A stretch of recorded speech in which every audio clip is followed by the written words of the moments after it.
జై శ్రీరామ్ అండి అందరికీ. ఇది వచ్చేసి మా ఊరు శివాలయం అనమాట. మేము వెళ్ళేసరికి ఆ పంతులు అభిషేకం చేసి వెళ్ళిపోయాడు. సర్లే అని చెప్పేసి అని మేమైతే రాహుకేతులకి అభిషేకం చేసుకొని వెళ్దామని చెప్పేసి అని వచ్చామన్నమాట. అయితే మేము వచ్చేసరికి అమ్మవారికి కానీ స్వామివారికి కానీ అర్చనలు అయిపోయినాయి, పంతులు గారు లేరు. ఇంకా సర్లే అని చెప్పేసి అని రాహుకేతువులకి అభిషేకం అది చేసుకొని వచ్చామన్నమాట. అయితే మేము ఎప్పుడైనా ఇలా గుడి దగ్గరికి వచ్చినప్పుడు నందీశ్వరుడి మీద మనం పసుపు కుంకుమ వేసి పూలు పెడతాం కదా. అయితే చాలా మందికి తెలియక ఏంటంటే ఈ పువ్వుని ఇలా తీసేసుకొని పెట్టేసుకుంటారు కదా. అయితే అలా పెట్టుకోకూడదు అనమాట. ఒకవేళ మీరు పెట్టుకోవాలంటే పంతులు గారు ఇచ్చిన పూలు పెట్టుకోవాలి, కానీ ఇలా సోమవారి దగ్గర పెట్టిన పూలు ఏవైనా సరే మనం తీసుకొని పెట్టుకోకూడదు అనమాట, తప్పు. వెళ్ళిన తర్వాత మేమేమో అదంతా క్లీన్ చేసి, అయితే నేను ఎప్పుడు చెప్తాను కదండి మీకు, ఏ దేవాలయం దగ్గరికి వెళ్ళినా కానీ మీకు కళ్ళ ముందు కనపడిన చెడుని శుభ్రం చేయమని. నేను వెళ్ళంగానే నాకు అక్కడ అందరూ ఏంటంటే వచ్చిన వాళ్ళు ఎవరైనా సరే వాళ్ళు తీసుకొచ్చిన ఏమైనా పసుపు కుంకుమ అవన్నీ అక్కడ వేసేసి వెళ్ళిపోతున్నారు. అయితే నాకెందుకు వెళ్ళంగానే మనసుకు బాధ వేసేసి నేనైతే క్లీన్ చేసిన తర్వాతే బొట్లు పెడదాం ఉందని చెప్పేసి అని ముందు క్లీన్ చేసామండి.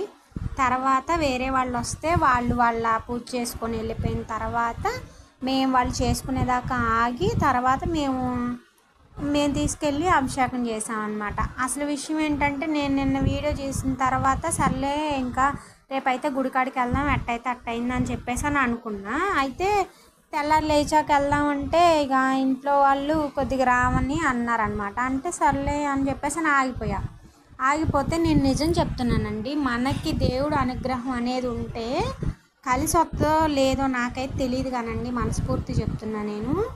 ఖచ్చితంగా దేవుడి దయ అనేది ఉంటే ఆయనే మనల్ని ఖచ్చితంగా ఆయన దగ్గరికి పిలిపించుకుంటాడు అనేది నేనైతే నమ్ముతానండి. ఎందుకంటే ఇవాళ నేను లేచాక వెళ్దాం అని చెప్పేసాను అనుకున్నా, ఇంట్లో వాళ్ళు కొద్దిగా వద్దులేమ్మా అని చెప్పేసానంటే సరే అని ఆగిపోయాను అనమాట. అయితే ఇంకా మా ఇంటి పక్కన ఉన్న అమ్మాయి ఉండి అక్క వెళ్దామా అని చెప్పేసి ఆ అమ్మాయి వచ్చి అడిగింది అనమాట. అంటే మన సబ్స్క్రైబరే అనమాట ఆమె. అయితే అక్క మన ఇద్దరం గుడికి వెళ్దామా అని చెప్పేసి అని ఫోన్ చేసింది.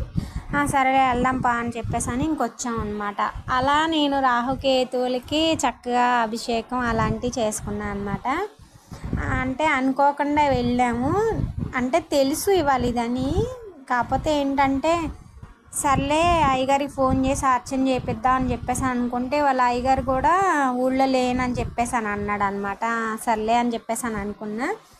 స్వామి నీ దయ ఉంటే అంతే చాలులే, నేను వచ్చినా రాపోయినా నా మనసులో ఎప్పుడూ ఉంటావు నువ్వు అని చెప్పేసి అని అనుకున్నా. కానీ ఆయనకి మనసుకి దేవుళ్ళకి నచ్చితే వాళ్ళ దగ్గరికి ఖచ్చితంగా పిలిపించుకుంటారండి, అది నిజము. ఏదైనా సరే మొండికైనా మూర్ఖత్వమైనా పోవాలి అని చెప్పేసి అంటే ఇలాంటివి చేస్తేనే మనలో ఉన్న మూర్ఖత్వం అనేది, మన మనశ్శాంతి అనేది, ఇలాంటి మనకి అంటే కొంతమందికి ఎంత చేసినా కానీ మనశ్శాంతి అనేది ఉండదు. అది పనులు అవ్వచ్చు, ఏదైనా అవ్వచ్చు, మనశ్శాంతి అనేది రాదనమాట. మనం మనశ్శాంతి ఉండాలంటే ఇలాంటి వాటిల్లో చాలా మనకి ప్రశాంతంగా అనిపించింది అనమాట.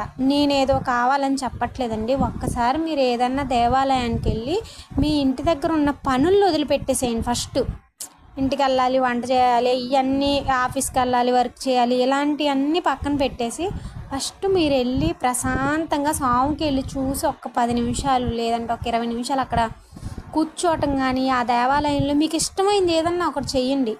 అప్పుడు మీరు ఇంటికి వచ్చిన తర్వాత మీకు అర్థమైద్ది ఎంత రిలీఫ్గా ఉంటారో ఆ గుడిలో.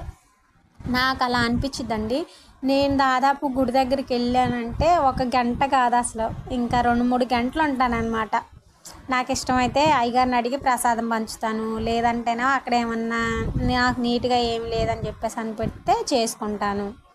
ఇప్పుడు వెళ్ళంగానే నాకు రాహుకేతువుల దగ్గర అందరు వచ్చేసి పసుపు కుంకుమ అవన్నీ వేసేసి వెళ్ళిపోయారనమాట. నాకేంటంటే వెళ్ళంగానే అబ్బా అని చెప్పేసాను అనిపించి సరే అని చెప్పేసాను ఆ పెట్టిని అన్నీ పక్కకి జరిపేసి ముందు స్వామిని శుభ్రంగా నీళ్ళతో కడిగేసి తర్వాత అభిషేకం చేసామన్నమాట.